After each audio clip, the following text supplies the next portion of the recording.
Ernesto Roque Sábato nació en la ciudad bonaerense de Rojas el 24 de junio de 1911.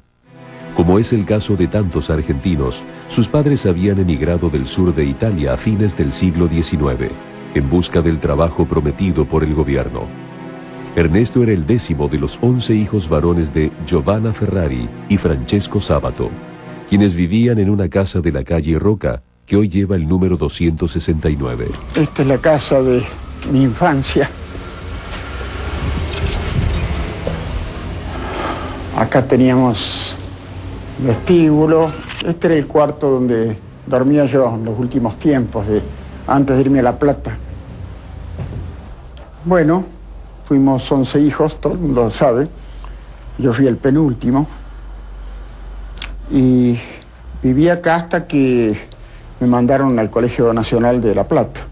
Ernesto cree haber sido el preferido de la madre. Había diferencia de edad con sus hermanos mayores y había celos con su hermano menor Arturo. Los dos tenían como misión, a la tarde cuando estaba por caer el sol, la madre instalaba la mecedora o el silloncito de paja en la vereda y los dos chicos se turnaban para peinarla y hacerle las trenzas, así ella esperaba prolija a su marido. Hasta que nació su hermano menor, Ernesto gozó de la predilección de su madre, única mujer en una gran familia de hombres. Pero luego comenzaron los celos hacia Arturo, a quien quiso ahogar con sus propias manos. Ernesto Sábato siempre recordó su infancia como un periodo oscuro, alejado de la inocencia y la felicidad despreocupada propia de los niños. Era introvertido, no le gustaba jugar y sufría pesadillas y sonambulismo. Como diría, la educación nuestra, la vida nuestra era tan severa, teníamos un padre tan severo, que 2 de mis hermanos no aguantaron. Pepe se fugó con un circo a los 18, 19 años. Y trabajó varios años, hasta que volvió a casa, aunque mi padre decía que no iba a entrar nunca más acá. Después de Pepe venía Humberto, que también se fue de casa, y volvió varios años después. Mi padre con sus hermanos tenía una relación muy intensa. A su manera los amaba mucho, no solamente los respetaba. Mi tío Arturo murió hace relativamente poco y él estaba muy mal con eso. El padre, Francisco Sábato, era un hombre humilde que no había recibido instrucción. Educó a sus hijos con severidad, pero detrás de esa aparente rudeza se escondía un corazón generoso. Don Francisco Sábato tuvo una panadería y luego un molino harinero, que le permitieron reunir una pequeña fortuna que destinó a la formación académica de sus hijos. Era una familia durísima. Mis abuelos eran inmigrantes de Calabria, pobrísimos. Y la disciplina que había en la casa era total, el respeto era absoluto. Ernesto Sábato cursó los estudios primarios en la escuela número 1 de Rojas. Era buen alumno y le gustaba leer. Desde entonces fue acompañado por 2 pasiones que lo marcaron para siempre: la escritura y la pintura. Una tía mía fue maestra de Ernesto. Y mi mamá siempre me contaba, lo quería mucho mi mamá a Ernesto, y siempre me contaba que ya de chico brillaba, era una luz.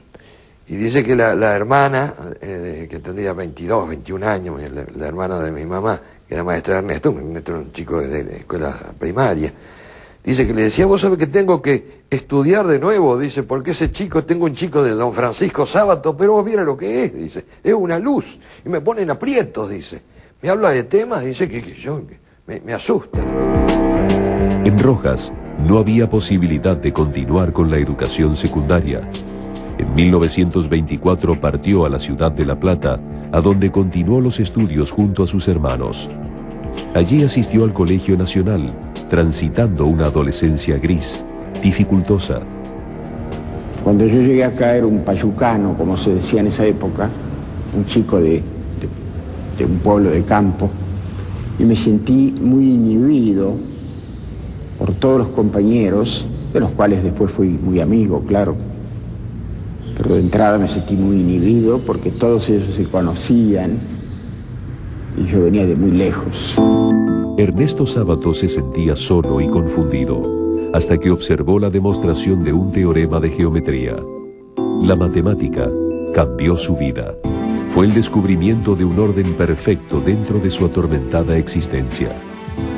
El acercamiento a la ciencia es filosófico, es decir, él quiere saber siempre el porqué de todo y el cómo de todo y el para qué de todo. Y en un mundo lleno de fantasmas y de sobresaltos y de inseguridades, la ciencia parece un buen anclaje. En 1929, Sábato ingresó a la Facultad de Ciencias Físico-Matemáticas de la Universidad de La Plata. El ambiente universitario estaba poblado por militantes políticos de todas las tendencias. Ya en el colegio se había relacionado con grupos anarquistas, y hacia 1930, en pleno auge de la Revolución Rusa, se afilió a la Federación Juvenil Comunista. Tenían 20 años, había que cambiar el mundo y si era posible cambiarlo a trompadas. Mientras el fascismo se afianzaba en Europa, un golpe de Estado encabezado por el general José Félix Uriburu derrocó al presidente argentino Hipólito Yrigoyen. Fue el 6 de septiembre de 1930, una jornada que terminó con las libertades públicas y los derechos políticos. Perseguido por la sección especial contra el comunismo, Sábato debió dejar los estudios. En la clandestinidad, con nombre falso, el futuro escritor continuaba con sus actividades políticas. Repartía panfletos y dictaba cursos de marxismo-leninismo. En 1933 fue elegido secretario general de la Juventud Comunista. Vino la dictadura de Uriburu. Yo pertenecía a un movimiento estudiantil, enemigo de la dictadura, y tuve que vivir en la clandestinidad, en Buenos Aires. Pero pronto comenzaron las dudas sobre el comunismo y la dictadura de José Stalin. Entonces, los dirigentes del partido decidieron enviarlo por 2 años a las escuelas leninistas. Pensaban que una temporada en Moscú podía terminar con sus dudas políticas. Sábato debía pasar antes por Bruselas, donde representaría a las juventudes comunistas argentinas en el Congreso contra el fascismo y la guerra. Allí, conoció la situación de los opositores en la Unión Soviética. Si no te convencían y conseguían una buena declaración en contra de las que habías dicho antes, Siberia era el destino. Y sin dudarlo escapó a París, a donde vivió algunos meses en la pobreza. Durante ese tiempo escribió La Fuente Muda, una novela que solo sería publicada en parte por la revista Sur de Buenos Aires. El resto terminó en el fuego, como tantas obras de Sábato.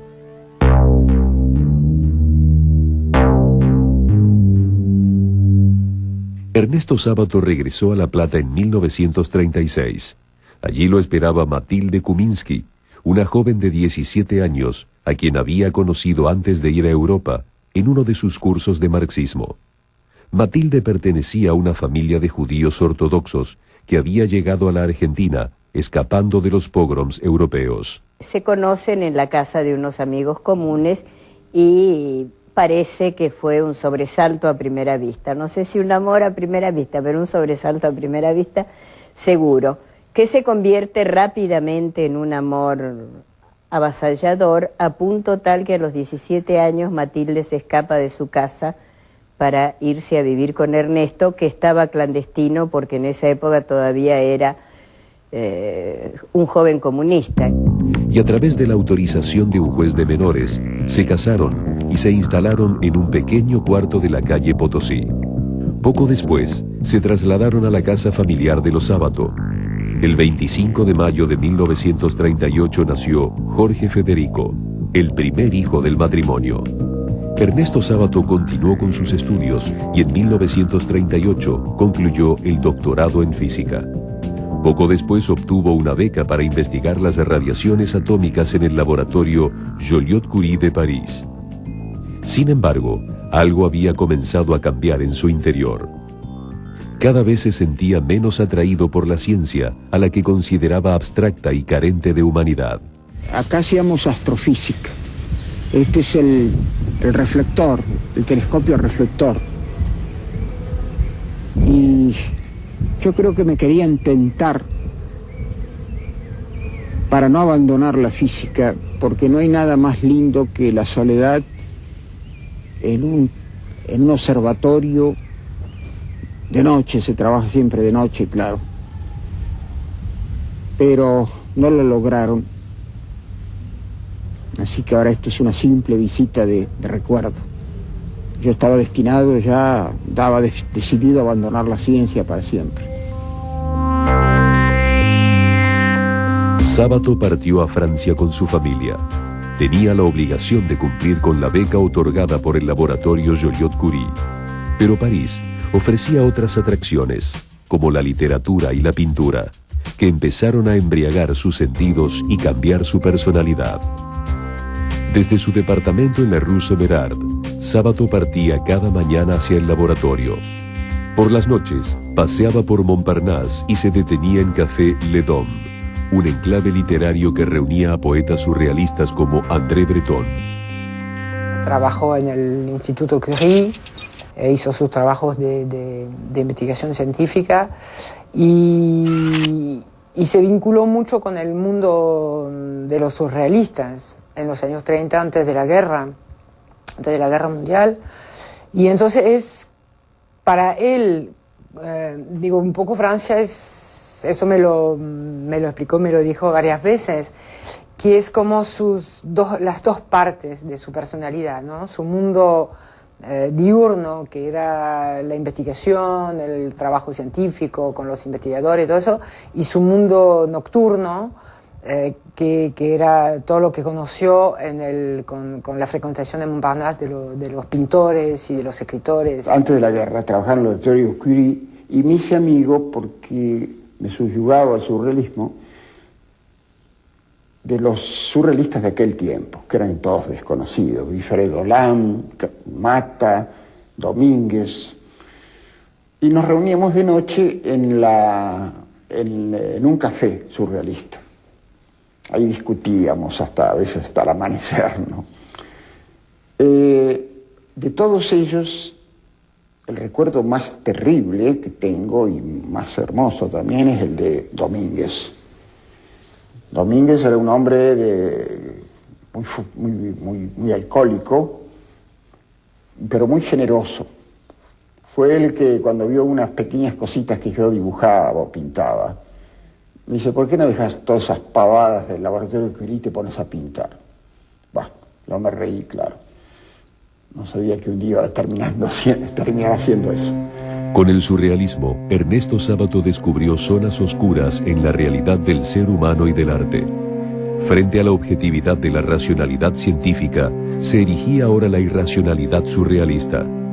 Esto le produjo una gran crisis existencial que tiñó todos los aspectos de su vida. Sábato se involucró con una aristócrata rusa que provocó el alejamiento de Matilde, quien regresó a Buenos Aires con su pequeño hijo. No sé por qué razón los Sábato, Matilde y Ernesto, solo tuvieron 2 hijos, porque eran, a pesar de las frecuentes transgresiones de Ernesto, de las cuales Matilde fingió no darse cuenta nunca, eso puede haber sido un rasgo de sabiduría, porque en realidad el amor de la vida de Ernesto fue Matilde. La relación entre mis padres era una relación muy intensa, muy simbiótica, eran muy uno. Mi madre era la que trabajaba de sostener, no solamente a la familia, sino a mi padre. Sábato tenía conceptos bastante personales de instituciones como el matrimonio, la familia y la educación. Consideraba que la forma natural de las relaciones era la poligamia, una perspectiva que puso a su matrimonio al borde del colapso. Su hijo Jorge no asistió a la escuela, porque Sábato y su esposa Matilde organizaron sus propios estudios. A mí me crió mi madre. Digamos, la que se ocupaba de todo era mi madre, y mi padre daba mandatos de vez en cuando, algunos certeros, otros absurdos. Cuando regresó a la Argentina en 1940, Sábato trabajó como profesor. Eran trabajos ocasionales, simples obligaciones causadas por la inercia y el hábito. Sábato ya se sentía atraído por la literatura, y en 1941 publicó un artículo crítico sobre La invención de Morel, la fantástica novela de Adolfo Bioy Casares. La crítica llegó a manos de Pedro Enrique Sureña, quien había sido profesor de Sábato. Enrique Sureña le propuso colaborar con Sur, una revista literaria que influyó sobre varias generaciones argentinas al difundir a los escritores más importantes del mundo. La revista había sido fundada en 1931 por la escritora Victoria Ocampo, en cuya casa se reunían los más altos exponentes de las letras argentinas. Yo sabía que Sábato era un admirador de Borges, porque obviamente pertenecía a una generación anterior. Habían tenido diálogos literarios en la casa de Victoria Ocampo, de Silvina Ocampo sobre todo, que era la mujer de Bioy Casares, y juntos habían formado una especie de grupo, de tribu. Dos universos se enfrentaban en el interior de Ernesto Sábato, la ciencia y el arte. Esta crisis existencial lo acercó a la idea de suicidio, una tendencia que se apaciguó en 1943, cuando abandonó las matemáticas y la física para dedicarse a la escritura. Todas las coqueteos con la muerte, con el suicidio de mi padre, yo jamás se los creí en serio, digamos. Me parecía más una actitud romántica, pero no como se le dice ahora, romántica de los románticos, ¿no? Más una idea literaria que una idea de vida. Sus pensamientos acerca de la ciencia, el arte y la filosofía se cristalizaron en el primer libro de Sábato, Uno y el Universo. Terminó de escribirlo en un pueblo en las sierras de Córdoba, El Pantanillo, donde se retiró con su familia buscando un ambiente tranquilo. Uno y el Universo se publicó en 1945 y Sábato obtuvo el primer premio de prosa de la Municipalidad de Buenos Aires. Poco después recibió el Gran Premio de Honor de la Sociedad Argentina de Escritores. Para entonces, Ernesto Sábato había regresado a Buenos Aires, a donde se instaló con su familia en la localidad bonaerense de Santos Lugares. Allí, el 15 de febrero de 1945 nació Mario, el segundo hijo del escritor. Urgido por el dinero, con una familia que mantener, Sábato retomó sus clases, realizaba traducciones al francés y escribía artículos en el matutino conservador La Nación. Pero no todo iba a ser tan tranquilo para Sábato. Juan Domingo Perón ya estaba en el poder y la sociedad argentina empezaba a fracturarse en dos partes. Sábato cuestionaba al líder popular y el gobierno forzó su renuncia de las cátedras universitarias. No le perdonaba su pasado vinculado a la Federación Juvenil Comunista, aunque hacía mucho tiempo que había dejado de soñar con una revolución marxista-leninista. Y cuando decide renunciar por discrepancias con el peronismo en su política universitaria, queda en la lona. Queda en la lona como para vender diccionarios, enciclopedias británicas, para hacer traducciones del idioma que le pongan delante. En esa época y aún poco después, hasta que se empiezan a vender realmente sus libros, que hoy le permiten vivir con confort, las reuniones en lo de los sábados significaba que tenías que llevar todo, salvo cuando Matilde se jugaba en una invitación a comer trip a la mode de Caen, que era guiso de mondongo. Fue entonces que Julián Huxley, primer director de la UNESCO, le ofreció un puesto en París con un salario respetable. En 1947, Ernesto Sábato viajó solo a Francia pero renunció 2 meses más tarde a su cargo oficial. El trabajo lo desviaba de su objetivo primordial, que era dedicarse a la literatura. Aprovechó su estadía en Europa para visitar Italia y Suiza, mientras comenzaba a escribir El túnel, su primera novela. Y fue un libro que causó sobresalto en Argentina, porque Sábato ya estaba instalado como un científico inteligente, profundo, simpático, con sentido del humor, que había escrito Uno y el universo. Y en ese plano lo consideraban, lo aceptaban sus colegas. Pero tenerlo como integrante del grupo de los literatos no los hacía muy felices a todos, de modo que causó un poco de sobresalto. Por de pronto fue muy difícil para él conseguir editor. Tuvo que pagárselo a un amigo, porque ningún editor quiso arriesgarse publicando una novela de Sábato. En 1948, tras cobrar los gastos de imprenta, Sur editó El túnel. Era un relato en primera persona de un artista tímido y paranoico que asesinaba a su amada en un acto desesperado. Sábato, en esta novela, reflexionaba sobre las pasiones, los celos, la locura y la soledad del hombre contemporáneo. A diferencia de lo que pensaban la mayoría de los editores argentinos, El túnel impactó en las librerías y se transformó en un bestseller. Fue traducido al inglés, al italiano, al francés, al alemán y al japonés. Su autor comenzó a ser conocido como una inquietante figura literaria. Ernesto Sábato había dado el primer paso hacia la consagración artística.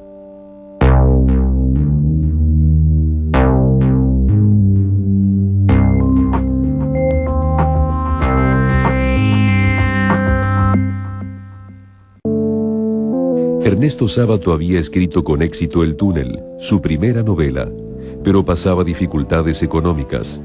Entonces, además de sus colaboraciones periodísticas, debió vender la Enciclopedia Británica. Sábato se había sentido siempre atraído por el lenguaje cinematográfico. Aunque figuraba con seudónimo, en 1946 había escrito junto a su amigo Helen Ferro el guión de la película El tercer huésped, protagonizada por Pepe Iglesias. En 1952, el cineasta León Klimovsky llevó al cine una adaptación de El túnel, y Sábato escribió el guión cinematográfico. En septiembre de 1955, un golpe de Estado derrocó a Juan Domingo Perón, colocando a las Fuerzas Armadas en el poder. El régimen militar, a cargo del general Pedro Eugenio Aramburu, prohibió al peronismo, limitó las libertades políticas y derogó la legislación laboral que beneficiaba a trabajadores fabriles y peones rurales. Ese año, Sábato asumió la dirección de la revista Mundo Argentino por poco tiempo. Renunció a su cargo luego de que la publicación fuera intervenida por el gobierno militar. Cuando la Revolución Libertadora se producen los fusilamientos, y donde se denuncian los fusilamientos es el Mundo Argentino. Es decir, bajo la dirección de Sábato y con clara conciencia de Sábato de que eso podía significar alguna dificultad, como que le significó, y perdió la dirección. A pesar de haber sido opositor a Perón, Ernesto Sábato publicó El otro rostro del peronismo y El caso Sábato, 2 ensayos en los que denunciaba las persecuciones del gobierno.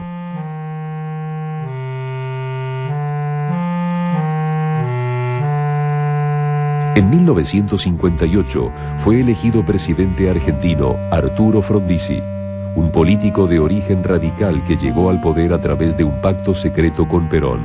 Frondizi nombró a Sábato como director general de Relaciones Culturales en la Cancillería argentina. Pero un año más tarde, el escritor renunció por la política económica de Frondizi, que empezaba a inclinarse hacia los planes de ajuste y la privatización de las reservas petroleras. Sábato se alejó de la vida política y se refugió en su casa de Santos Lugares. Allí comenzó a escribir su novela emblemática, Sobre héroes y tumbas.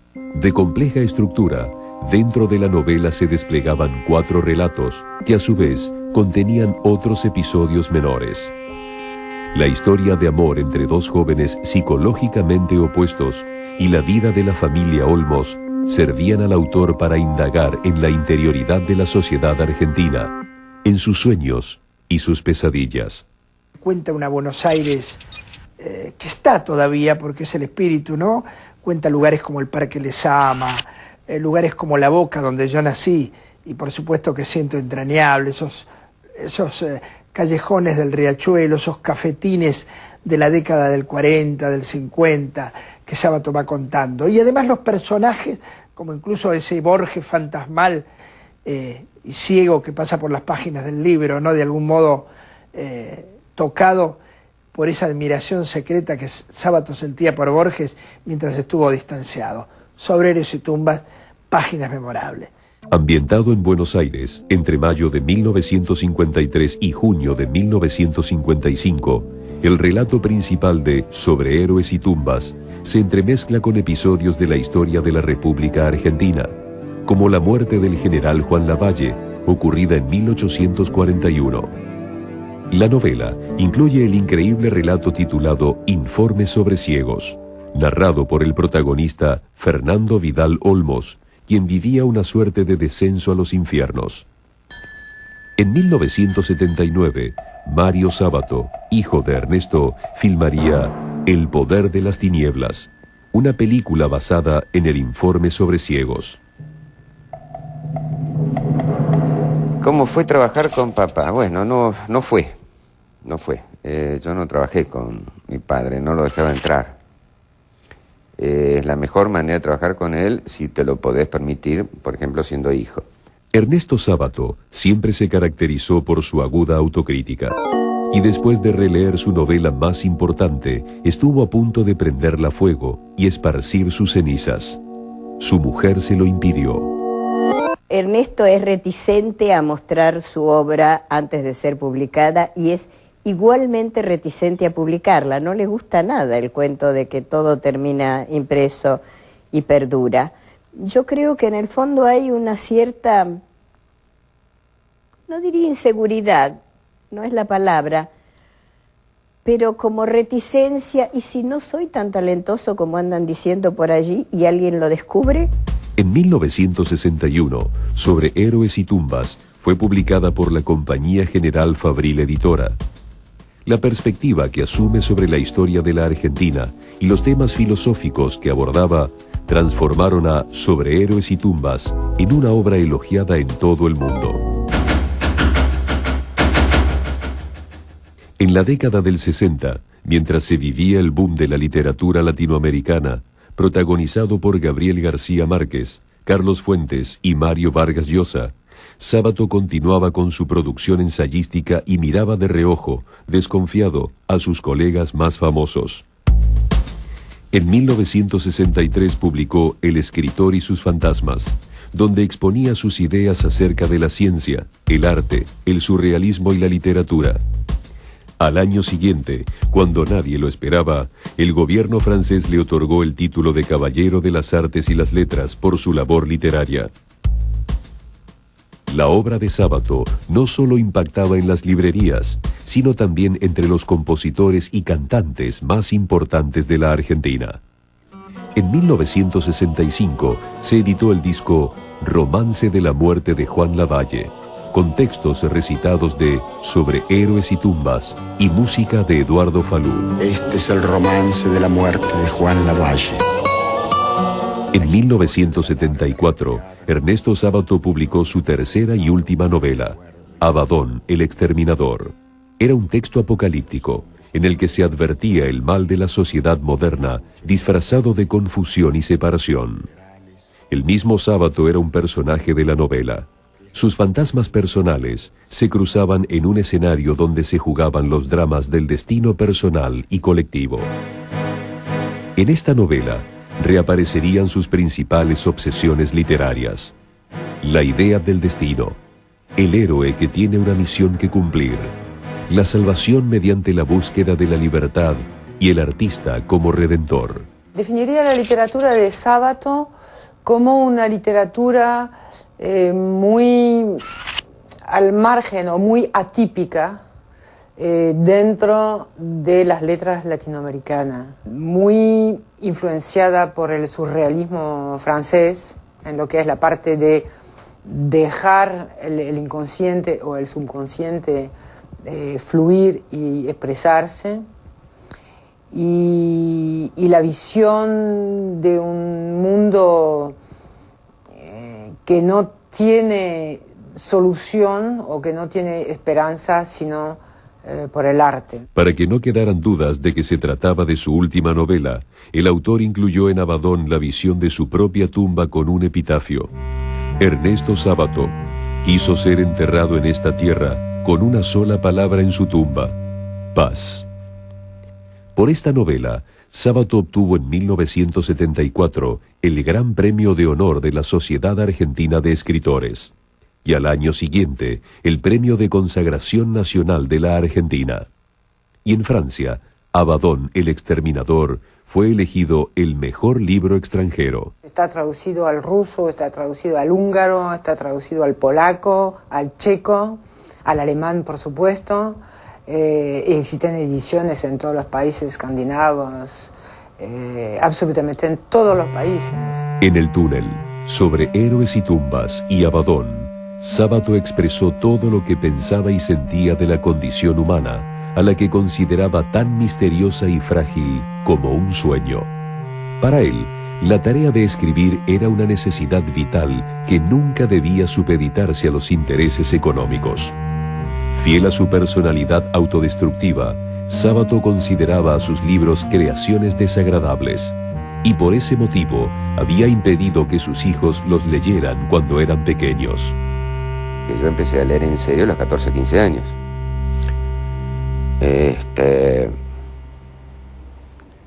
Pero pasó bastante literatura antes de que llegara mi padre. Digamos que yo creo que deben haber pasado 2 años ya de lecturas muy intensas hasta que desembarqué en Sobre héroes y tumbas. A mediados de 1970, cuando el boom de la literatura latinoamericana había bajado su impacto en las marquesinas, la crítica reconsideró la obra que ya habían redactado Sábato y Jorge Luis Borges. Eran 2 escritores que convivían entre las antípodas y las coincidencias.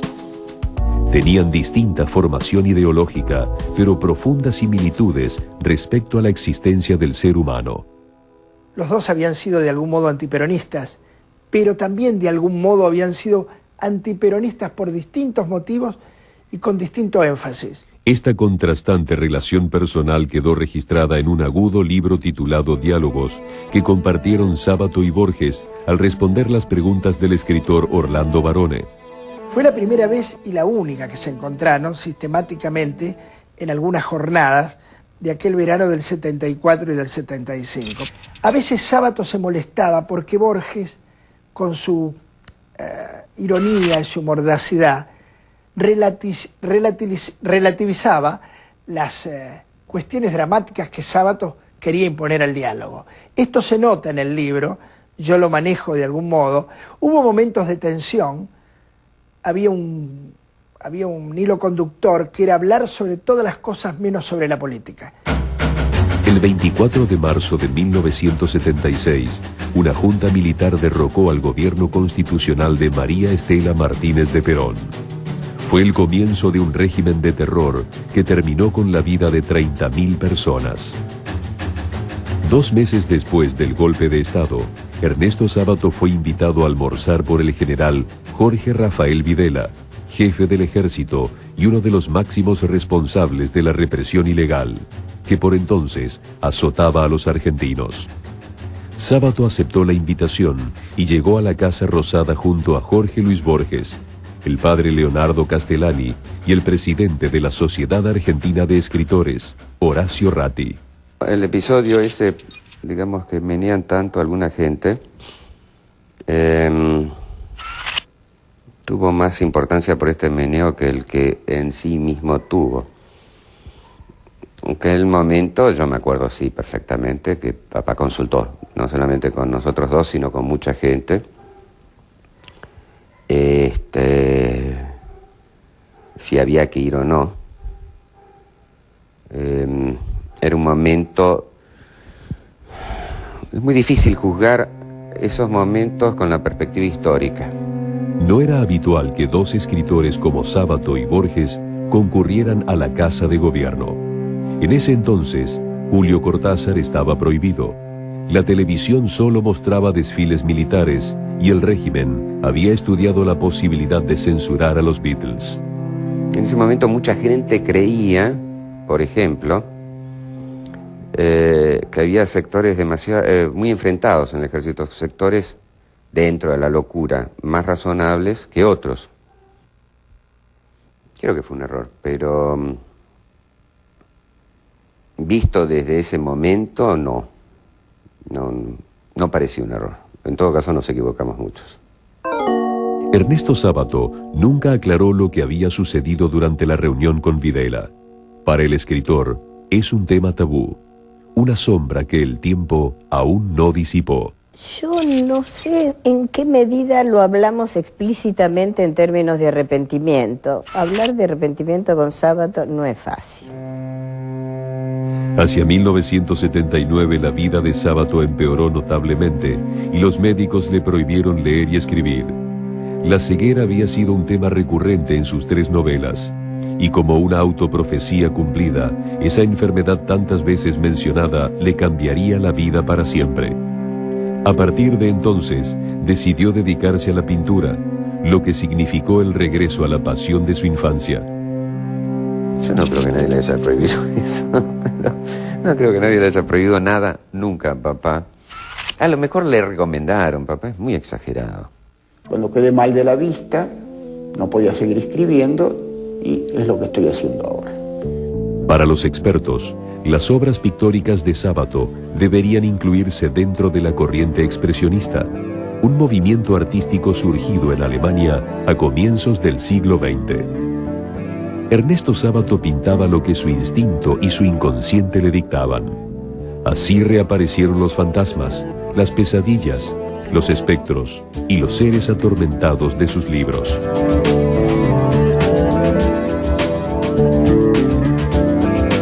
Tras 7 años de régimen militar, la democracia regresó a la Argentina.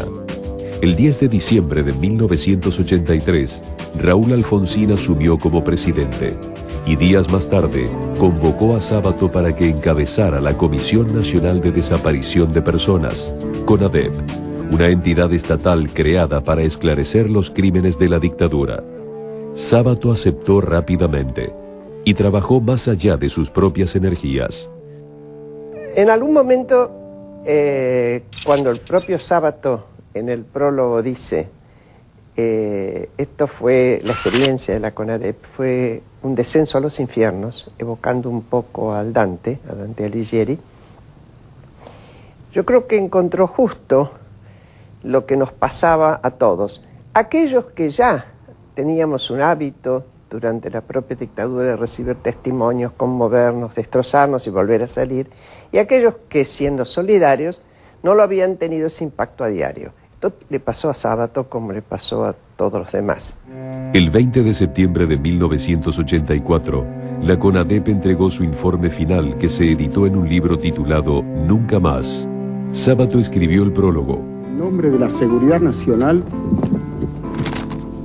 miles y miles de seres humanos, generalmente jóvenes y hasta adolescentes, pasaron a integrar una categoría tétrica y fantasmal, la de los desaparecidos. Palabra, triste privilegio argentino, que hoy se escribe en castellano en toda la prensa del mundo. La democracia de Alfonsín marcó una etapa floreciente para Sábato. El escritor era premiado en todo el mundo por sus novelas y ensayos. Italia, Francia, Alemania, Israel, Colombia, y en 1984 el rey Juan Carlos I le otorgó el premio de literatura Miguel de Cervantes, la máxima distinción de las letras hispanas. Sábato sabía que había llegado a la cumbre de su carrera literaria. Sábato permanecía en su casa de Santos Lugares, trabajando en compañía de su familia. Allí lo visitó el fotógrafo Eduardo Longoni en 1991.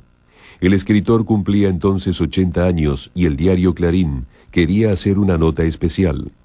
De este encuentro nacería la idea de un libro, un recorrido fotográfico por la vida de Ernesto Sábato. Iba con varias lecturas previas y con la idea de alguien un tanto hosco, antipático y lejano, y me encontré con un señor que bien podría haber sido mi abuelo. Durante 4 años Longoni retrató a Sábato en su casa, en su estudio, y recorrió con él los sitios de Buenos Aires que habían servido de escenario para sus novelas.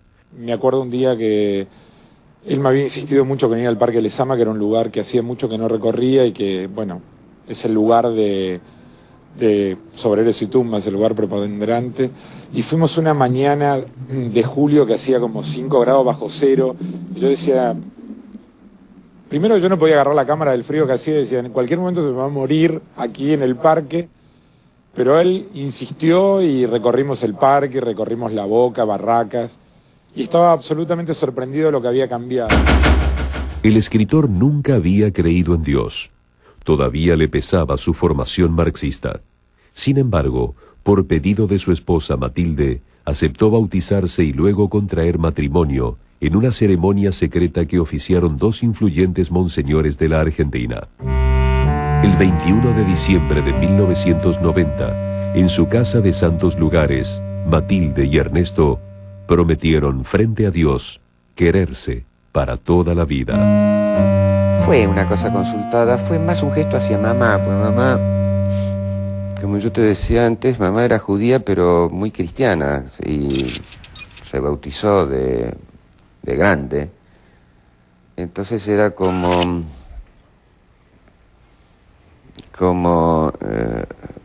una asignatura pendiente, como se decía antes, hacia mamá.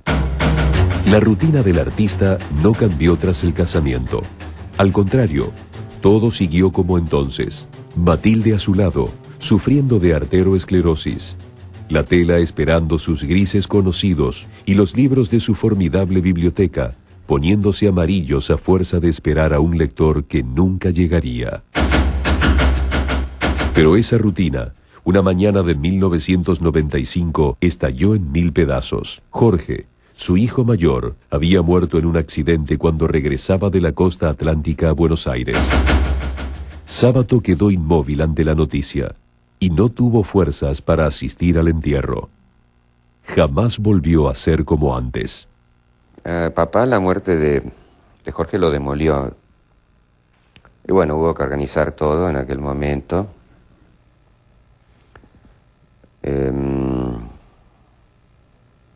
Y decírselo a papá fue muy duro, muy duro. No se repuso nunca de eso. Sábato sabía que la muerte lo rondaba. No esperaba el destino de su hijo Jorge, pero ya percibía la tragedia personal cuando miraba a Matilde, pequeña, deambulando por la casa de Santos Lugares. En 1998 murió el amor de su vida. Matilde tenía 82 años y lo dejó solo para siempre. La muerte de mamá fue mucho más anunciada. Mamá se estuvo muriendo muchos años. Así que no fue un dolor menor, pero fue un dolor más extendido y finalmente una liberación. Desde principios de 1990, Sábato se concentraba únicamente en pintar y sus cuadros viajaron a Madrid, Barcelona y París. La crítica no fue pareja, pero a él no le importó. Se sentía vivo, con proyectos. Así fue como se embarcó en un documental que dirigiría su hijo Mario.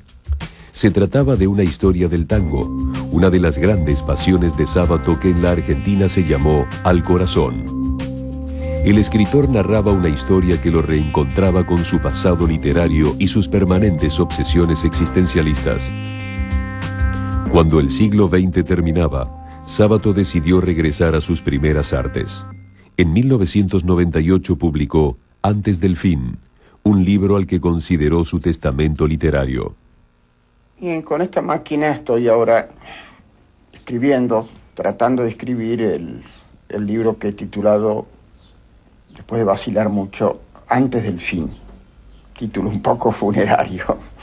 Es un libro eminentemente emocional,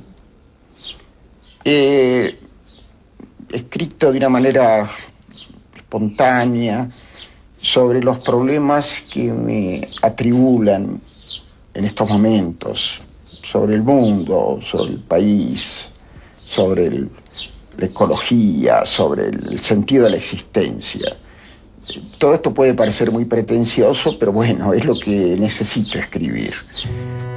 Cuando parecía ya terminada su carrera literaria, en junio de 2004, Sábato sorprendió a sus lectores con la publicación de un libro de crónicas de viaje, España en los diarios de mi vejez. Un libro íntimo y personal, como dijera su autor, en el que abundan las reflexiones acerca del mundo, la humanidad, la vejez y aquel querido país que Sábato visitó tantas veces desde 1960. Es un hombre muy conmovedor, porque creo que es una persona que sufre realmente, que tiene una visión de la vida. Es ajeno de cierta manera a la felicidad, porque es demasiado lúcido, o tal vez es muy pesimista, y eso es su manera de ser. Yo diría que Sábato, a nivel de amigo, sobre todo cuando lo compartíamos en el taller, tenía rasgos de humor sorprendentes. Parece Sábato casi siempre cejijunto y dramático, al que las fotografías han calado muy hondo en ese perfil, que es el dominante en él. Sábato tiene una visión ensimismada de sí mismo, transmite siempre un intenso dramatismo que es relativo en su vida, ha tenido una buena vida. Ernesto Sábato, el acongojado creador de mundos inciertos y oscuros, vive recluido en su casa de santos lugares. La pintura es su vida, y sus libros apenas un recuerdo. Una huella del pasado que para él transcurrió en otra época y dimensión. La historia dirá que estaba equivocado, que el túnel, sobre héroes y tumbas y Abadón el exterminador, ya pertenecen al trascendente legado que dejó la literatura fantástica del siglo XX.